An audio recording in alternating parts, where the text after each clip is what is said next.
green screen or anything set up. Today's video is going up like as it is because I have a bunch of sharpening to do and I really don't want to have to set up the green screen. So today is not a filming day. Typically it's a sharpening day, but I'm going to film a sharpening. So we are going to take a good look at this knife that has some serious chips and see if I can get them out. So hang on just a second. I'll get it turned around and we'll take a look at it. But first, you knew it was coming. Turn down the volume. Here comes a little bit of music.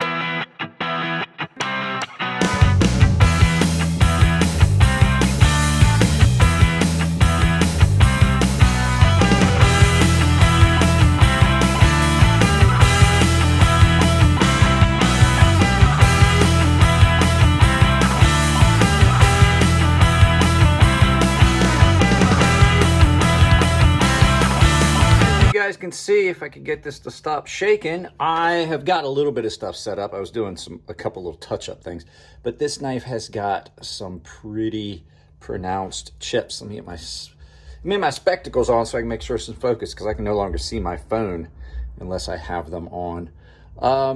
So yeah, you could see there's some pretty good chips in on this. And then the other thing is, you can see, as I always say, you can see the tip on this, how it's not quite right and it doesn't look good. This was done on a fixtured system and the tip has been rounded and inconsistent. You can kind of see how that scratch pattern goes. Do not like fixtured systems. So let's go ahead and, through the magic of editing, get all this stuff out of the way. So as before, we are going to film this from above. Like I said, I've got this all set up. I've moved a bunch of stuff. I am going to completely have to reprofile this. I'm going to start on my bench stone here, my nice new, extremely coarse Atoma 140. And we're going to reprofile this back down to a usable edge and get rid of those chips. I hate when people use a fixtured system on a really nice knife. There's another knife in the box. Let me grab that so I can show it to you. That has also been defiled by, this one's even worse. You can see how rounded over that tip is. Another fixtured system hiccup. This is a Menandy. I had one of these knives. Really nice knife. Really rare Chris Reeve knife. So yeah, so I'm going to go ahead and get started on this, and I'm probably going to put you guys in time lapse so that I can watch TV while I'm doing it, because I think this is going to take a while. We'll see how it cuts. I'll bring you guys in and out of time lapse as we're doing it. So yeah, let's go ahead and get started on this.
Are 30 minutes in on this, and so I have a spot, as you can see right there, where that angle hasn't married in, and it's because it's way lower.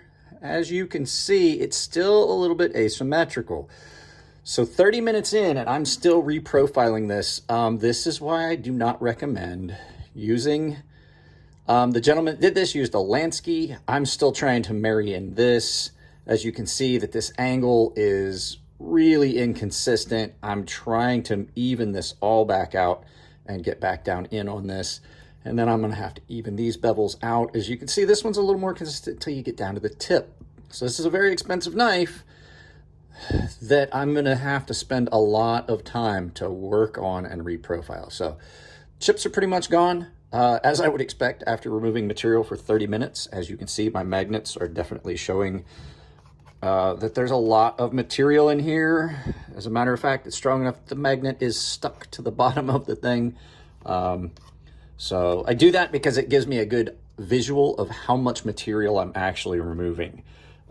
So you guys can see when I have to reprofile a knife, if any of you guys want to know why it costs extra, I literally have to do this on these stones to fix that angle. So, all right, guys, let's go ahead and get into this and do some more.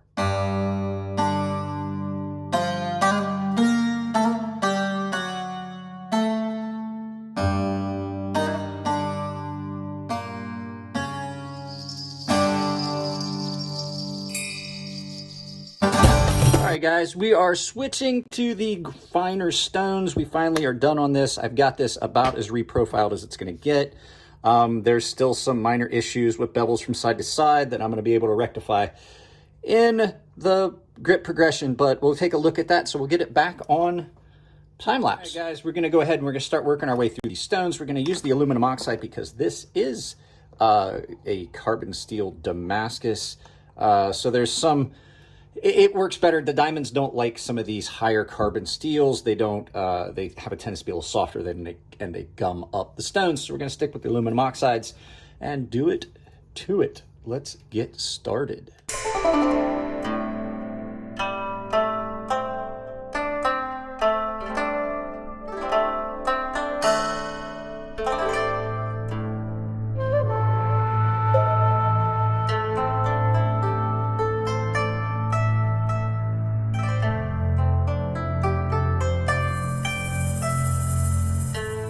We're up through the grit progression up to 1,000 grit, which is as far as I'm going to take this. There are some edge inconsistencies on this knife, and I believe it has to do with some of the grind on the knife and the fact that it was so horribly sharpened that there's just some things I can't do.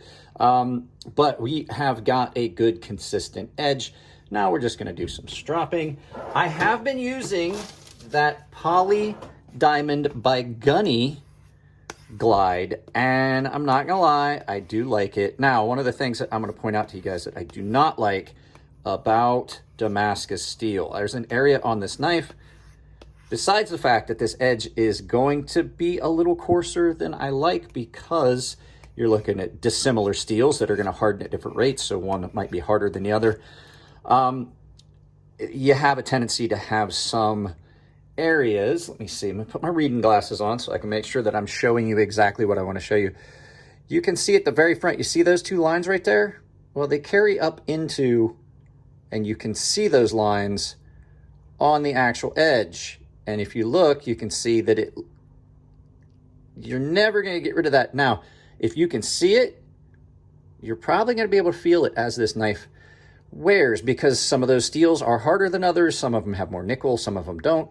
And it's what allows you to etch it, but it also gives you, with these actual forge welded Damascus, issues with edge consistency. So they're never going to be as consistent. Like if I'm going to get a Damascus knife, a Damascus steel knife, it's going to be one of the monolithic type, like Damascus Steel or some of the other powdered Damascuses. So we've removed that big chip. We've got a good, clean, consistent edge. Let's go ahead and get a piece of paper and do a quick cut test. I grabbed this piece of newspaper from a flyer, and so as you can see, it's sharp. But like I said, I don't like the Damascus. I think it's not going to hold its edge as well as some of the others. I am going to clean this up a little bit more, the actual edge on an ultrafine ceramic, because it seems to give it a better look with the same amount of tooth. But yeah, not a fan of Damascus steel, especially the hammered, hand-forged, welded steel. So, yeah, but we're pretty much done on this one. So for those of you guys that have asked, you're looking at right now 1 hour and 16 minutes of elapsed time. I set a timer on it. So 1 hour and 16 minutes. I did have to take a phone call in there. So figure 1 hour and probably actually 1 hour and 10. So let's go ahead and turn this around and do some final thoughts. Yeah, guys, I don't think that at this point in in the big scope of things, when it comes to knives, I don't think that forge welded Damascus is the way to go. I honestly don't. I don't like it. I think it's an inferior steel. The folding does nothing to improve it. The forge welds are going to allow you to have areas that are harder or softer depending on how they heat treated.